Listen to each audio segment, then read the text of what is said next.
Ladies and gentlemen, this is Joe's Classic Video Games back with another cool arcade game repair video for you today. We are working on this Kiddie ride. It's this sweet little motorcycle that looks just like the one in Sega Hang-On, but it doesn't work, so these things are pretty simple, so we're going to see if we can fix it and get it working again. So what it's doing is, they're all kind of very similar. This is an older one, so it has a really simple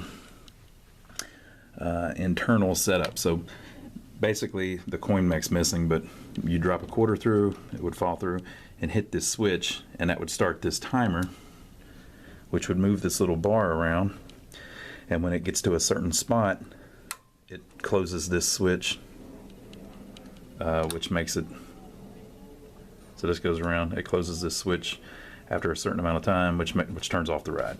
So it's not doing anything right now, and the reason is because this breaker has flipped. So if you push this circuit breaker in, it'll try to do its thing for a little while. The motor underneath is humming. If you look very close, the timer right here is actually turning, but eventually it trips the circuit breaker again. So there's something going on with the motor. The motor's never actually making the thing move. So it's either jammed or we think there's a capacitor, maybe a start capacitor on the side of the motor that might be messed up. So unfortunately, to get to it, you have to take this top off. So we're going to take this fiberglass piece off, and so that we can get underneath it and just look at the frame and the motor, and everything will be exposed. Once we can get the frame and everything moving, then we can just bolt the fiberglass back on. So you can reach under it too and get to some of it, but there's not enough room to really mess with the motor. So we're going to pop that off, and then we'll be at the motor and we'll be able to see everything that's going on. So I'll show you what it looks like with it popped off. So we took the bolts loose. It just had 4 bolts that were holding it in place, 2 on the back and 2 on the front, and we're down to the frame. And it's real simple. We also had to take this loose. This is the sound box that was on the side. So power comes in, it runs up to the box. If that switch is on, it sends power to the motor, which also sends power to the, it's just daisy chained together, to the sound box. There's a soundboard in there that makes it do things. But whenever you turn it on, the thing just hums. So it could just be that it's jammed, or it could be on the side here. I think this is a capacitor. It's like a start capacitor.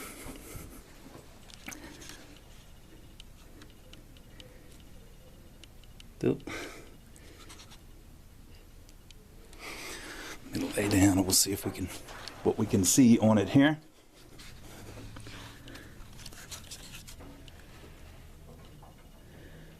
Capacitor start C flange. U.S. Electric Motors, division of Emerson Electric Company, Milford, Connecticut. Blah, blah, blah, blah, blah. Okay, so I'm going to take this off and look at it. I think that might be the capacitor. Maybe not, but we'll see what's going on with that. And then it may just be that the thing is jammed, that it just needs some oil and to be knocked out of being stuck. So we'll see. I'll come back whenever we figure something out.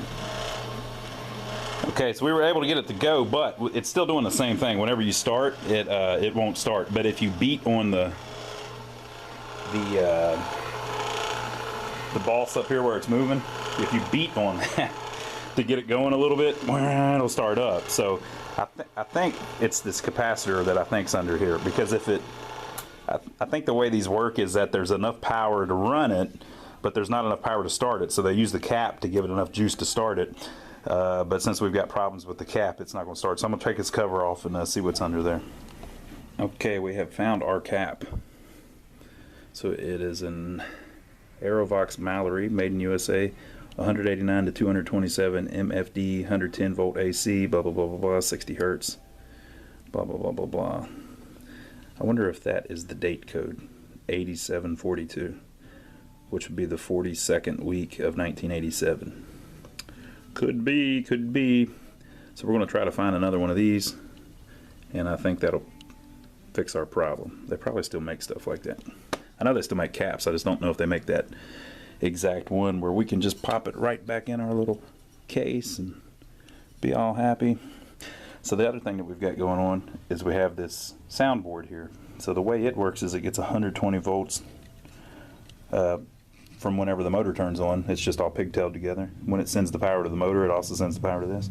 And then this board creates sound. So I need to see if we can figure out what's going on with it, or if it can be repaired or what. So I think what I'm going to try to do with it is take it off the machine, and then I can take it over to the bench and just give it 120 volts and see if I can get it to work. Then we can check and see if the speaker's good and all that stuff. Okay folks, so we're looking at this board, and the very first thing to check is the speaker, and the speaker's bad. So basically, to check a speaker, you check the ohms between the two connections, and it's harder to do with one hand. Basically, we got nothing. It's supposed to be a it says right on the back of it that it's supposed to be an 8 ohm, and it is not an 8 ohm, it's a nothing ohm, so the speaker's not connected. So we're going to try to put a new speaker in it, or just quickly hook one up and see if that gets us any sound. Alright, so we put a new speaker on it, and we cleaned up the pot a little bit so you can turn the volume up and down.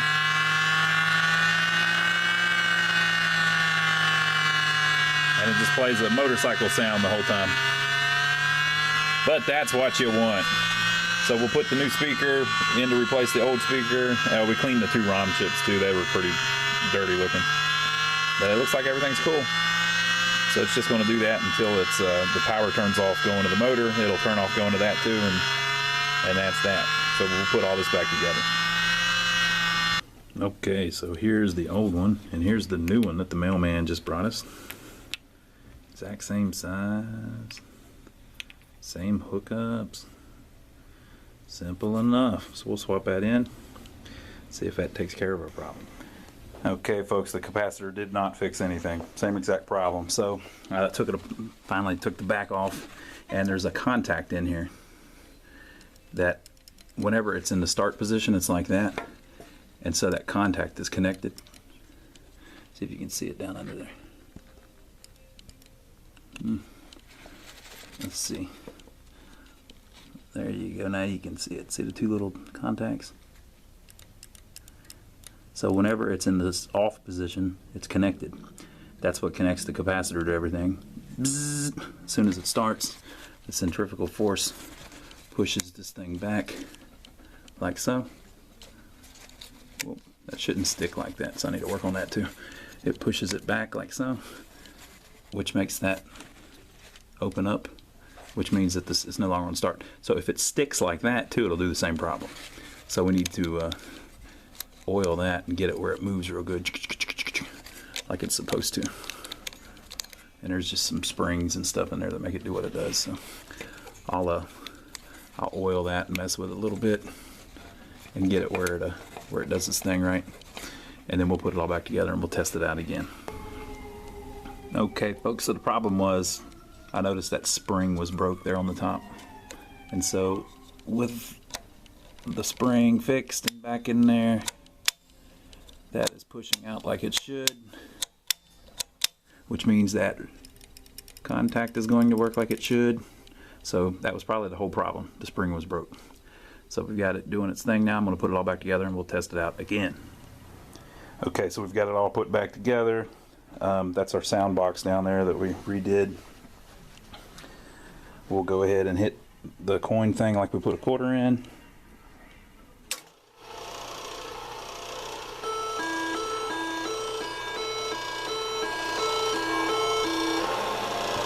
It plays a little warning noise whenever it first starts. That's kind of funny.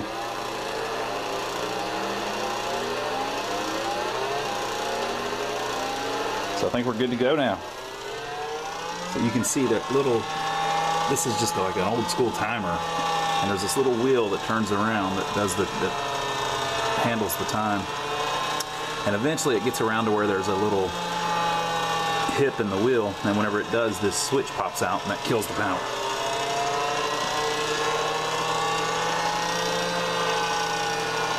Very cool. All right, so now we just got to clean it up a little bit, paint it up a little bit, put the seat back on it, the actual motorcycle, and we'll be good to go. So I'll film it whenever we get it all back, all ready to go. So we have put it all back together, got everything looking good, put some nice shiny black paint on a lot of it, got it looking pretty decent. There's a little bit of nicks on the red there, but they don't have to be perfect. These things are just fiberglass, so you can actually spray paint them and do whatever you need to do. But we got it all back together, and I've been informed that it's ready to go, but I haven't tested it yet, so we're going to drop a quarter in it and see what we get. Hold on. Well, hold on, people.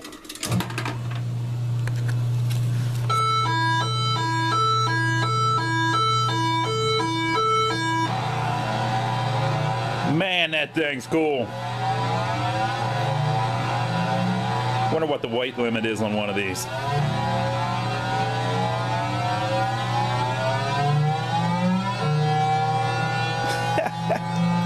I like it. So there you go, folks. That's how you can fix yours if you get one that's not working. I think that capacitor was probably fine, but the thing was cheap. It's like a $6 part, so we put a new capacitor on it. We cleaned the contact on the motor, fixed that broken spring, which was probably the whole problem, but the contact could have been a problem too. So now the thing should be good to go for a long, long time. So leave your comments below if you've worked on one of these, and subscribe to us here, and we'll see you on the next video.